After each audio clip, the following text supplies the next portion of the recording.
আজকে আমি আপনাদের একটা স্বামী কাবাবের রেসিপি তৈরি করে দেখাবো, খুবই সহজভাবে। আশা করি আপনাদের ভালো লাগবে।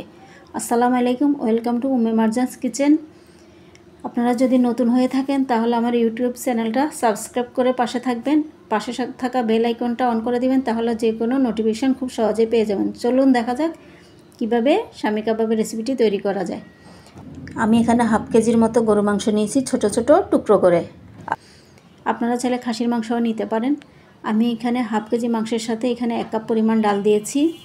ডালটা আমি 6-7 ঘন্টার মতো ভিজিয়ে রেখেছি, তাহলে ইজিলিভাবে ডালটা সিদ্ধ হয়ে যায় মাংসের সাথে। এখানে আমি হাফ কাপের মতো পেঁয়াজ কুচি দিয়েছি, দিয়ে দিচ্ছি এখানে 1.5 চামচের মতো আদা বাটা, 1 চামচ রসুন বাটা, আর সাথে অ্যাড করছি 1 চামচ পরিমাণ চিলি ফ্লেক্স। ঝালের পরিমাণটা আপনাদের নিজেদের উপর ডিপেন্ড করে, যে যেরকম ঝাল খেতে চান ওইরকম অ্যাড করবেন। এখানে দিয়ে দিচ্ছি 1 চামচ গরম মশলা গুঁড়া, আর সাথে অ্যাড করছি 1 চামচ গোলমরিচের গুঁড়া, 1 চামচ জিরা গুঁড়া, আর 1.5 চামচের মতো সয়া সস। এখন আমি এখানে এলাচ গুঁড়া দিয়ে দিচ্ছি 1 চামচ, ধনিয়া গুঁড়া 1 চামচ। এখানে আমি দিয়ে দিচ্ছি এখানে আস্ত মশলা লং আর দারচিনি। আমি এখানে এলাচ আস্ত দিব না, কারণ আমি এলাচের গুঁড়া অ্যাড করেছি। এখন সবগুলো উপকরণকে খুব ভালোভাবে মিশিয়ে নিতে হবে। মিশিয়ে নিয়ে আমি এগুলোর মধ্যে 1.5 কাপের মতো পানি দিব। 1.5 কাপ পানি দিয়ে এগুলোকে আমি রাইস কুকারে দিয়ে দেব। একটু মিশিয়ে পানিটা দিয়ে আমি এগুলো ঢাকনা দিয়ে রেখে দিব, তাহলে খুব ইজিলি এটা অনেক দ্রুত সিদ্ধ হয়ে যাবে। মাঝে মাঝে একটু নেড়ে দিতে হবে।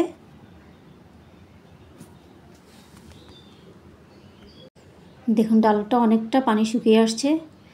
আমি এখন এগুলাকে চুলাতে একটা ফ্রাই প্যানে দিয়ে দিচ্ছি। এখন এগুলাকে একটু নেড়ে ছেড়ে ভালোভাবে পানিটা শুকিয়ে নিব, তাহলে ইজিলি কাবাবগুলো তৈরি করা যাবে। দেখুন অনেকটা পানি শুকিয়ে গিয়েছে। আমি এখন চুলার আগুন অফ করে দিব। অফ করে এগুলোকে একটু ঠান্ডা হলে একটা ট্রেতে ঢেলে নিতে হবে। আমি এখন এগুলোকে নামিয়ে নিচ্ছি। দেখুন আমি এখন ট্রেতে ঢেলে নিচ্ছি। এটাকে অনেকক্ষণ একটু ঠান্ডা হয়ে গেলে আমি এগুলোকে সুন্দরভাবে ব্লেন্ড করে নিব, অথবা আপনারা শিলবাটায়ও বাটতে পারেন। আমি আপনাদের দেখেন অনেকটা সিদ্ধ হয়ে গেছে মাংসগুলা। আমার কিমাগুলো ব্লেন্ড করা হয়ে গিয়েছে, আমি ব্লেন্ড করে নিয়েছি। আমি এখন এগুলোর সাথে কিছু মশলা অ্যাড করব। আমি এখানে হাফ কাপের মতো পেঁয়াজ কুচি, কিছু কাঁচামরিচ কুচি দিয়ে দিচ্ছি। ঝালটা চাইলে আপনারা আরও বাড়াইতে পারেন। এখানে পরিমাণ মতো কিছু লবণ দিব আমি।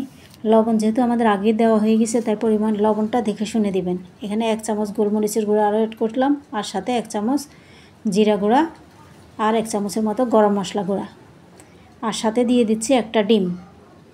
ডিম আপনারা চাইলে 2টাও দিতে পারেন।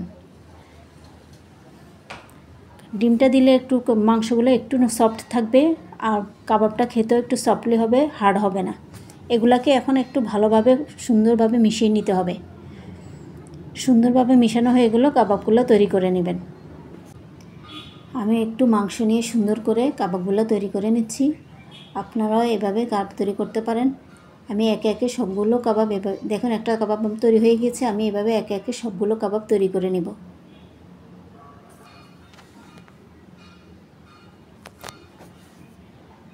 দেখেন আমার সবগুলো কাবাব তৈরি হয়ে গিয়েছে। আমি এখন ভাজার জন্য কিছু কাবাব আলাদা করে নিচ্ছি, আর কিছু কাবাব আমি ফ্রোজেন করে রাখবো। একটা ট্রেতে করে আমি ডিপে রেখে দিব। যখন একটু হার্ড হবে তখন আমি একটা বক্সে উঠিয়ে রাখবো। দেখুন অনেকটা শক্ত হয়ে গিয়েছে। এখন আমি এভাবে একটা বক্সের মধ্যে কতগুলো কাবাব উঠিয়ে রাখবো। এভাবে আমি ফ্রিজে রেখে দিব। এভাবে আপনারাও রেখে দিতে পারেন। এভাবে রেখে দিলে আপনারা 2 মাস পর্যন্ত রেখে প্রয়োজনের সময় খেয়ে নিতে পারেন। এখন আমি একটা প্যানে কিছু তেল দিয়ে দিয়েছি। তেলগুলো যখন অনেকটা গরম হয়ে আসবে, একটু হিট হলে কাবাবগুলো দিতে হবে। ঠান্ডা তেলে দেওয়া যাবে না। আর কাবাবগুলো একটু ডিস্টেন্সে দিতে হবে। আপনাদের অনেকের কাবাব ভেঙে যায়। কাবাব ভেঙে দেওয়ার কারণ হলো দেওয়ার সাথে সাথে নাড়ানো যাবে না। যখন এটা অনেকটা হয়ে আসবে তখন এটাকে নেড়ে দিতে হবে। আমার কাবাবগুলো এই পাশটা অনেক ভালোভাবে হয়ে গিয়েছে। আমি এখন একটা একটা করে সবগুলো উল্টিয়ে দেব। স্লোলি সুন্দরভাবে উল্টিয়ে দিতে হবে, তাহলে কাবাবগুলো আর ভেঙে যাবে না। যখন 2 পাশটা খুব ভালোভাবে মচমচে হয়ে ভেজে যাবে তখন এগুলোকে উঠিয়ে নিতে হবে। দেখুন কাবাবগুলো আমার অনেকটা হয়ে গিয়েছে।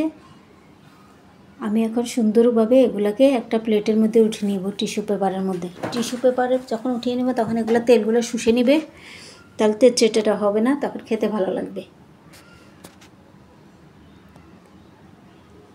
কাবাব ভাজার সময় কখনো হাই হিটে দেবে না, লো হিটে সবসময় ভাজার চেষ্টা করবেন, না হলে এটা মচমচা হবে না। আমি এখন একটা প্লেটে নিয়ে নিচ্ছি।